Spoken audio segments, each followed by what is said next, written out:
ہر نئے ویڈیوز پانے کے لیے میرے چینل کو سبسکرائب کریں اور بیل آئیکن کو ضرور دبائیں اور لاسٹ میں ایک لائک بھی کر دیں۔ مضبوط ایمان ہوگا وہ تکلیف دہ چیز کو اتنا زیادہ ہٹائے گا۔ اس کو ایمان کی ایک شاخ، ایک برانچ بتا دیا ہے۔ اللہ کے نبی صلی اللہ علیہ وسلم نے فرمایا الایمان بضع و سبعون شعبۃ، ایمان کی 70 سے زیادہ برانچز ہیں، اسلام کی 70 سے زیادہ شاخائیں ہیں۔ فَأَفْضَلُهَا قَوْلُ لَا إِلَهَ إِلَّا اللَّهِ، اسلام کی سب سے افضل شاخ اور برانچ کیا ہے؟ لا الہ الا اللہ کا اقرار، اللہ کے علاوہ کوئی معبود نہیں، اس بات کا اقرار۔ وَأَدْنَاهَا، اور ایمان کی سب سے ادنا، سب سے نیچی جو شاخ ہے لیکن وہ بھی ایمان کا ایک حصہ ہے، وہ کیا ہے؟ اماطۃ الاذى عن الطریق، راستے میں کانٹا پڑا ہے، یہ مت دیکھو یہاں سے ہندو گزرے گا چبے چپنے دو، کوئی پتھر پڑا ہے ہندو ٹکرائے گا گرنے دو، یہاں تو مسلمان کی بستی ہی نہیں ہے، ہندو کا سر پھوٹے گا پھوٹنے دو، جینی کا پھوٹے گا پھوٹنے دو، سکھ کا پھوٹے گا پھوٹنے دو، میرے باپ کا کیا جا رہا ہے؟ اگر اس بستی میں مسلمان رہتے تو آپ ہٹا دیتے کہ کسی مسلمان کو تکلیف نہ پہنچے۔ اسلام کیا کہہ رہا ہے؟ محمد رسول اللہ کیا فرما رہے ہیں؟ آپ نے فرمایا نہیں تمہیں اس پتھر کو وہاں سے ہٹانا پڑے گا، چاہے ہندو گزر رہا ہو یا مسلمان، سکھ گزر رہا ہو یا عیسائی، جینی گزر رہا ہو یا بدھسٹ، یہ انسانیت تمہارے اندر ہونا چاہیے، یہ ایمان کا ایک حصہ ہے۔ اس تکلیف دہ چیز کو، کیلے کے چھلکے کو، کانٹے کو، اس پتھر کو یا اور کوئی چیز وہاں پڑی ہوئی ہے جس سے انسان کو تکلیف پہنچ سکتی ہو، اس کو ہٹا دینا ایمان کا ایک حصہ ہے، ایمان کی ایک شاخ ہے۔ لہذا اس تکلیف دہ چیز کو ہٹائیے، یہ تعلیم بھری پڑی ہے اسلام کے اندر۔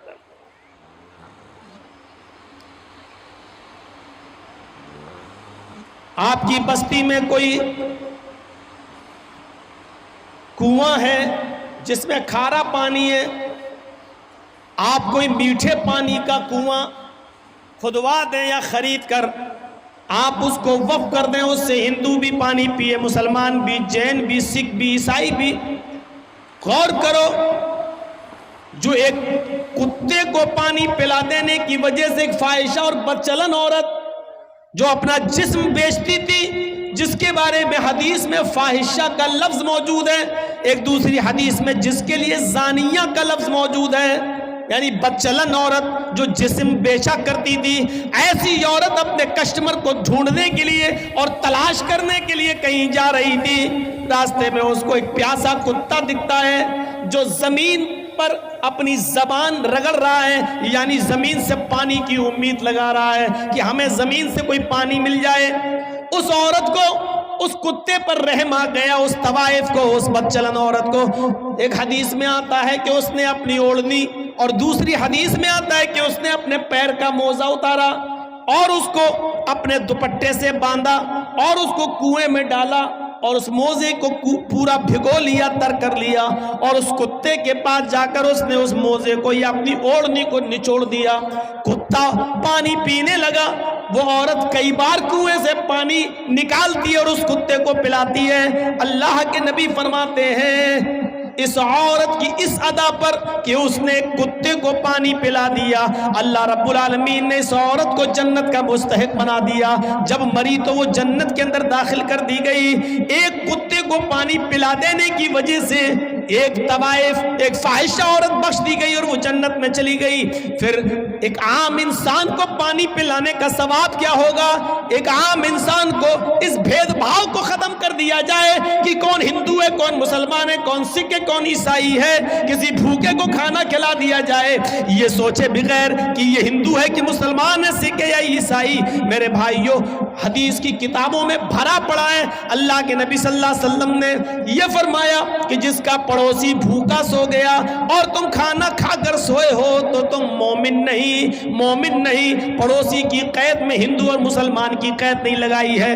آپ کا پڑوس میں جو بھی رہتا ہے، چاہے وہ کسی بھی دھرم کا ماننے والا ہے، لیکن آپ پیٹ بھر کر اگر سو گئے کھا کر اور آپ کا پڑوسی بھوکا سو گیا، واللہ لا یؤمن، واللہ لا یؤمن، واللہ لا یؤمن۔ مومن. یہ حدیث کے الفاظ ہیں کہ اللہ کی قسم وہ مومن نہیں, اللہ کی قسم وہ مومن نہیں, اللہ کی قسم وہ مومن نہیں. چاہے اپنے گھر میں اٹھ کر رات کے 3 بجے تہجد کی نماز ہی کیوں نہ پڑھتا ہو, لیکن وہ مومن نہیں. اگر خود اس کا پیٹ بھرا ہے اور اس کا پڑوسی بھوکا سو گیا تو وہ مومن نہیں. ذرا تصور کرو, اسلام کے اندر انسانیت کا یہ مقام ہے, یہ درجہ ہے.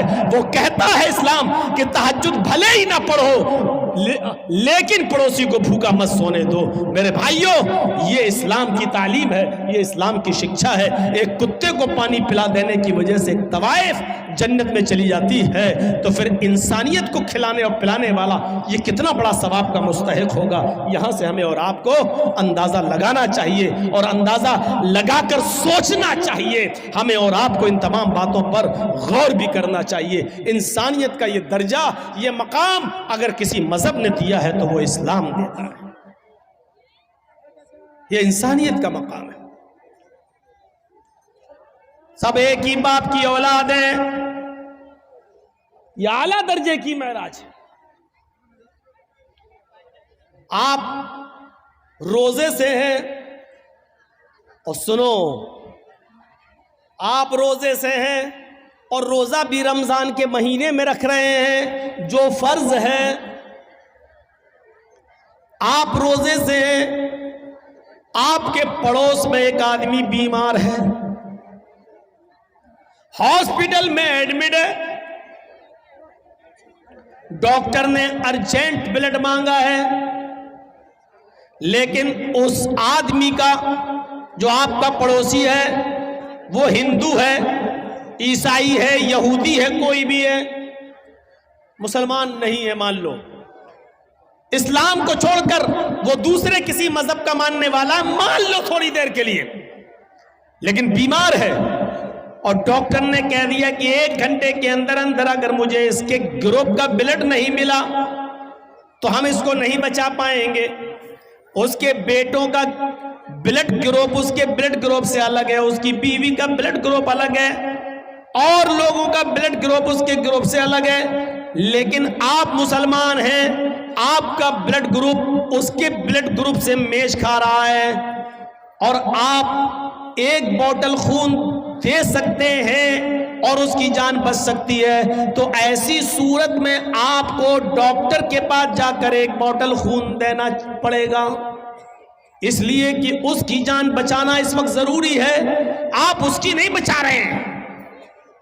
قرآن کہتا من احیاہا فکأنما احیا الناس جمیعا, جس نے کسی ایک انسان کو بچایا اس نے پوری انسانیت کو بچایا. یہاں آپ ایک ہندو کو یا ایک عیسائی کو نہیں بچا رہے ہیں, ایک انسان کو بچا کر پوری کائنات کی اور پوری دنیا کی انسانیت اور مانوتا کو بچا رہے ہیں. ایسے موقع پر آپ کو بلڈ دینا پڑے گا. سوال یہ پیدا ہوتا ہے, کیا روزے کی حالت میں 1 بوتل خون دینا جائز ہے کہ ناجائز ہے؟ یہ ایک الگ مسئلہ ہے. میرے بھائیوں, آپ کو روزہ ہے, بخار ہے, لیکن ڈاکٹر نے بلڈ جانچ کے لیے سیمپل مانگا ہے, آپ روزہ نہیں توڑنا چاہتے ہیں, تو ایسی کنڈیشن میں آپ بلڈ جانچ کے لیے 2, 4, 5 ml بلڈ اگر آپ کا نکالا جا رہا ہے تو آپ نکلوا سکتے ہیں, آپ کا روزہ نہیں ٹوٹے گا. سن لیجئے مسئلہ, اگر 2, 4, 5 ml بلڈ نکلوانے سے آپ کی جانچ کے لیے جانا ہے بلڈ, 2, 4, 5 ml بلڈ نکالنے سے روزہ نہیں ٹوٹے گا, لیکن آپ کو 1 بوتل خون دینا ہے. 1 بوتل خون دینے کے بعد کمزوری آنا ہے.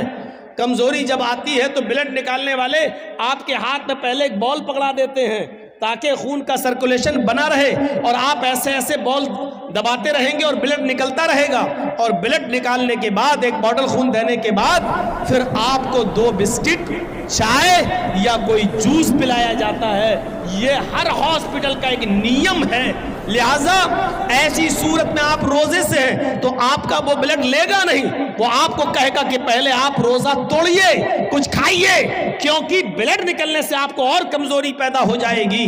اسلام یہاں آپ کو اجازت دیتا ہے کہ ایک غیر مسلم کی جان بچانے کے لیے آپ کو اگر روزہ توڑنا پڑ رہا ہے تو روزہ توڑ دیجئے۔ یہ روزے کی قضا تو بعد میں ہو جائے گی، لیکن اگر یہ مر گیا تو دوبارہ زندہ نہیں ہو پائے گا، اس لیے اس کو بچانا، روزہ رکھنے اس وقت توڑ دینا بہتر ہے، اس کو بچانا زیادہ ضروری ہے۔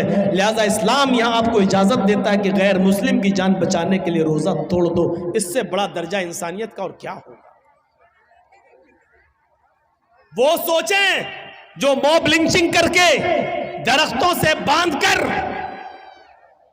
جے شری رام کے نعرے لگوا کر جو ایک انسان کی جان لے لیتے ہیں، وہ سوچیں کہ وہ کس دھرم کے پاسدار ہیں اور کس دھرم کی رکشا کر رہے ہیں وہ، اور وہ بھی سوچیں جو بنا کسی غلطی کے کسی کو پکڑ کر اللہ اکبر کا نعرہ لگا کر اس کی گردن کو کاٹ دیتے ہیں اور اڑا دیتے ہیں اور سمجھتے ہیں کہ ہم نے بہت بڑا جہاد کر دیا ہے۔ وہ سوچیں کہ انسانیت کا احترام تو یہ اسلام نے پیش کیا ہے کہ روزہ توڑ دو لیکن دوسرے کی جان بچا لو۔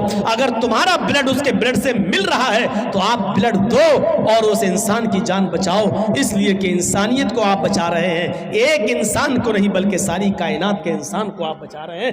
یہ ہے اسلام کا درس، یہ ہے اسلام کی تعلیم، یہ ہے اسلام کی شکشا، یہ ہے اسلام کا میرے بھائیوں نظریہ۔ اس سے بڑی انسانیت اور کیا ہو سکتی ہے؟ ایک اور چیز پر غور کیجیے آپ۔ جاؤ بیٹا جاؤ، جلدی جاؤ، آپ کی بیوی انتظار کر رہی ہے گھر پہ۔